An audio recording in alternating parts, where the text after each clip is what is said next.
world where achievements and accolades motivate us to do more and be more, we're often left wondering, is this really it? Deep inside, you know there is more to life. You're ready to leave behind the old, push your way through, and claim the deeper life that's calling you. That's where we excel. We're your hosts, Stephanie Allen and Maren and and this is the Soulful Leader Podcast. Sit back and relax as we share the shortcuts we've uncovered to help you make shift happen.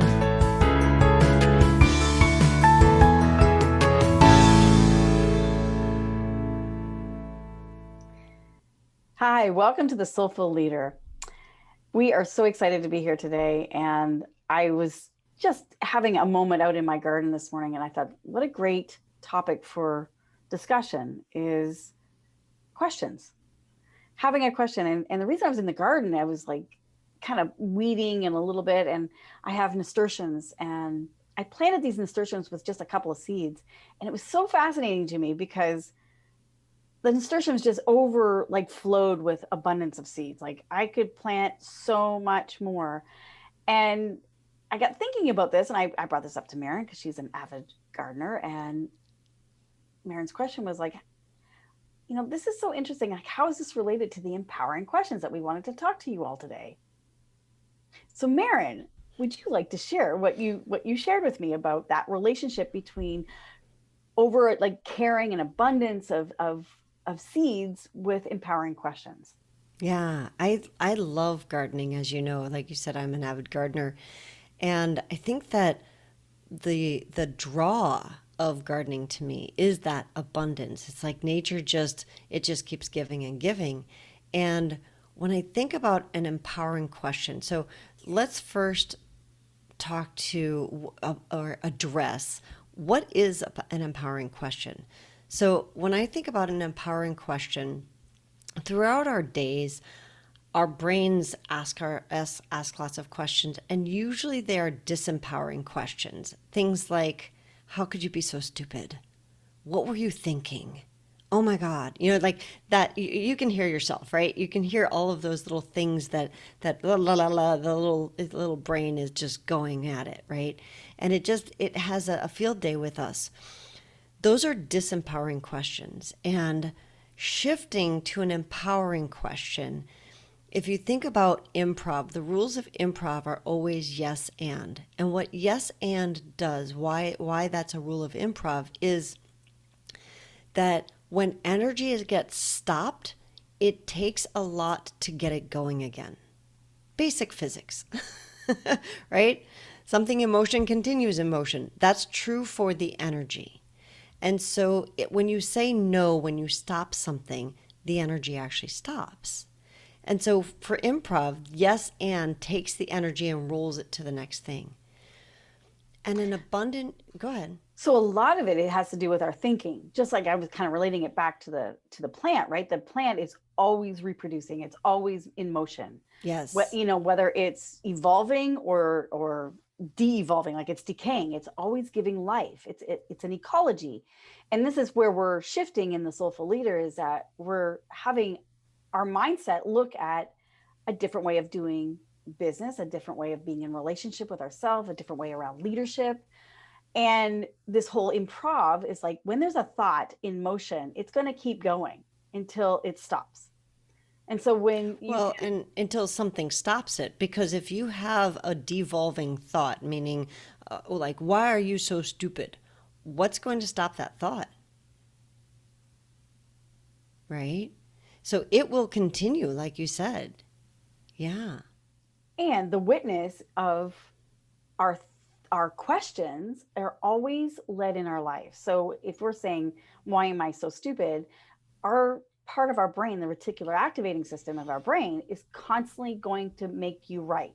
So it's going to show you all the ways that you're stupid, all the ways that things aren't working, all the ways that you aren't safe, that you can't trust, or whatever it is that you're disempoweringly engaging that energy.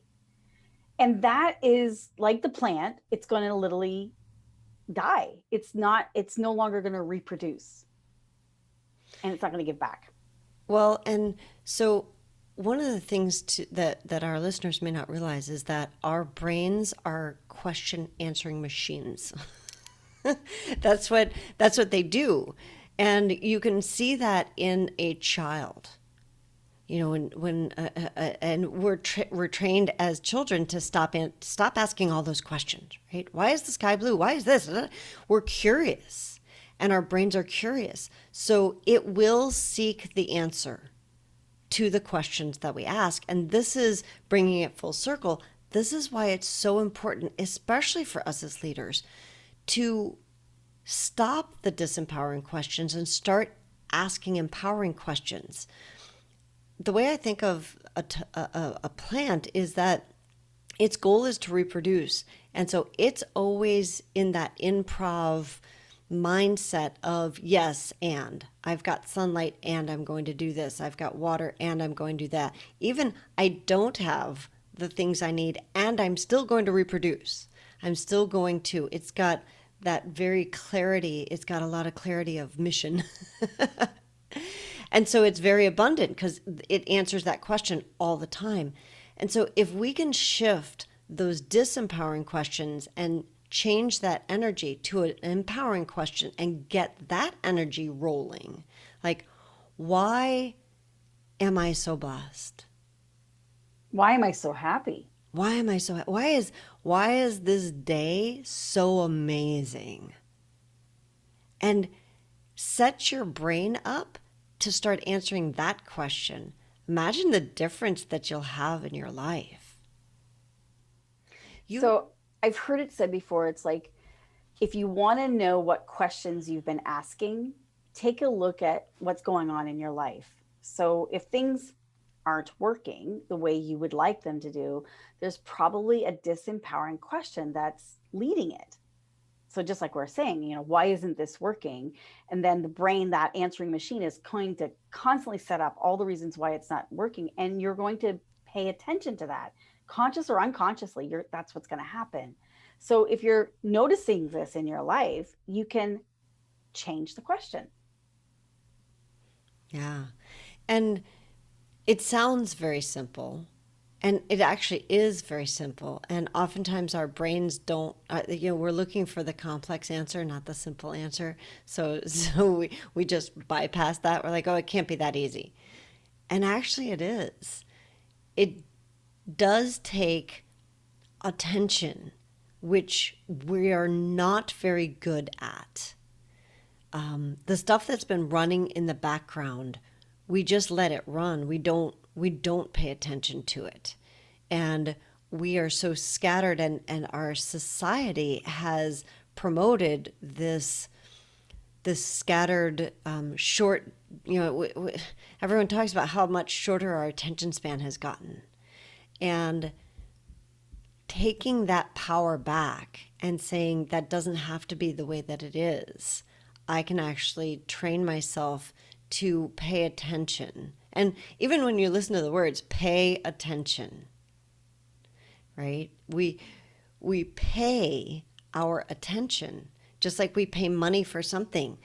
Where our attention goes is where our currency goes, where our current goes. And it's just like money. It really is like money. So when we can literally, like I said, take our power back and choose what we're going to pay our attention to, and start paying attention to the empowering and where, catching yourself, where are all the places where I do that. And it's quite amazing. I know when I do it for myself, when I stop, I'm amazed at how many negative or disempowering questions still run through my head. I mean, a lot of that is conditioning, is what we're saying, right? Yes. It is a simple concept.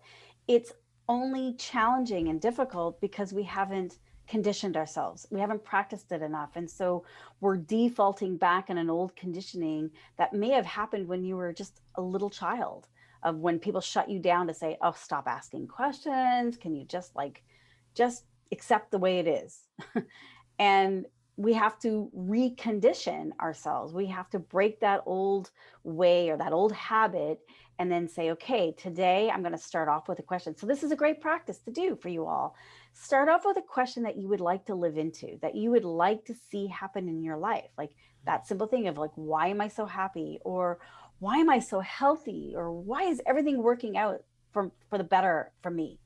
Like, why, asking these questions, how is it that I am so healthy and happy and extraordinary? And I mean, be curious, be like that child, be like that 2, 3, 4 year old, because that actually is our true self. That is the truth of who we are. We're here in wonder, and that's going to help you be more present, more loving, more connected to that flow of currency that Maren's speaking of. So one of the things that I do as a leader, and I just started to implement this, and it's made a huge difference, is when I walk into my business, that's I one of our coaches has talked to us about what he calls entering practice. So when you move from one thing in your life to another thing in your life, rather than having the energy bleed over, stop the one thing and move consciously with clarity into the next. So that for me is an entering practice. And when I shift into my business mode, I choose an empowering question to ask about my business.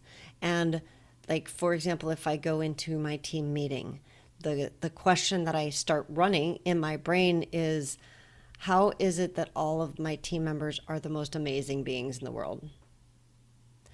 And that's then the answer that I get is I get to see the phenomenalness that I'm surrounded with, instead of what often happens for us as leaders is because we're responsible, we think that it's best for us to find all the faults, right? When we do our reviews, and we have to find all the faults so that we can fix those people. Try it for a week, doing it a different way. And it's so much more empowering, not only for you, but for your team and for your business. It can shift your business literally overnight.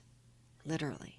And it'll lift you up rather than drag you down. And for some of you out there that are saying, but I really value them when I discover what isn't working so I can change it. So that's exactly what you do. If you catch yourself saying a disempowering question, then literally say, oh, there it is. There's that disempowering question. Let me turn that into an empowering question. That can be your doorway to shift the energy and shift the focus. You're still going to be able to uplift and move that currency towards your ideal. And it's going to be gentler and kinder for you. Yeah. And that's the thing, is like, it's not putting on rose-colored glasses and saying, well, I won't ever see anything that's wrong. You'll still have it's a gentler process, like Stephanie said, and it just makes everything more compassionate and easier flowing, rather than that hard. Like, life does not have to be hard and painful. It's actually not. It's joyful and beautiful. And wouldn't it be nice to step into that and let go of the need for it to be hard and painful? Exactly. I mean, let's face it, we are so conditioned to be human doers instead of human beings. Like, we're always trying to do something. And if everybody's always trying to do something, no one's receiving. And therefore your doing has nowhere to go. So we also need to practice letting it in and letting it come. And so when you're asking an empowering question, you are actually open to being receptive to the answer. You're not pushing it away. You're actually going, I'm open to receiving. And just like the nasturtiums that were overflowing with abundance, I was paying attention. And we pay attention to things that we love. Or at least we are willing to pay attention to things that we love a lot easier than the things that we want to be, we want to push away. So, and I just want to take it back to like the rules of improv. The reason that improv works is because we're taking the energy and rolling with it, and finding, instead of telling somebody that they're wrong in what they thought or what they said, you say, okay, if I were to work with that, what could I do? What could I do to take that and make it even better? And when I think about my business from that perspective, And I'm always rolling with what is there instead of saying, no, that's not good. I want to change it. And there are definitely things I want to change. I can say, yes, that happened. And I want to change it. So I haven't stopped the energy. I've allowed the energy to keep flowing. And now I have all of the energy that was there, plus my energy moving towards okay, now, how can I change that? How can I make that even more amazing? Or how can I make that different? So just retraining ourselves. And for a lot of our listeners, this may be the first foray into this that you've considered. And so there's all these yeah buts.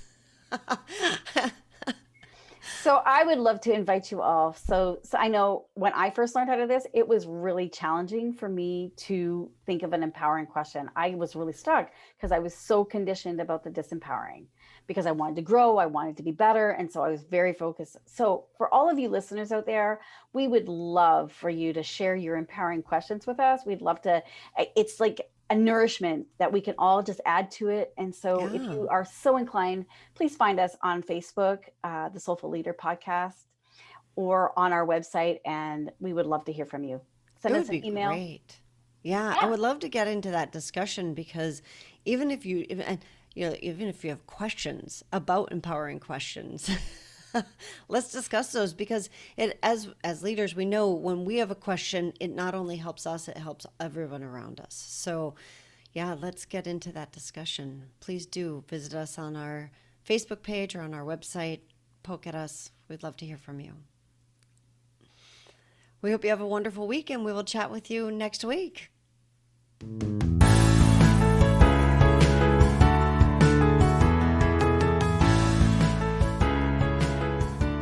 And that wraps up another episode of the Soulful Leader Podcast with your hosts, Stephanie Allen and Maren Oslack. Thank you for listening. If you'd like to dive deeper, head over to our website at thesoulfulleaderpodcast.com. Until next time.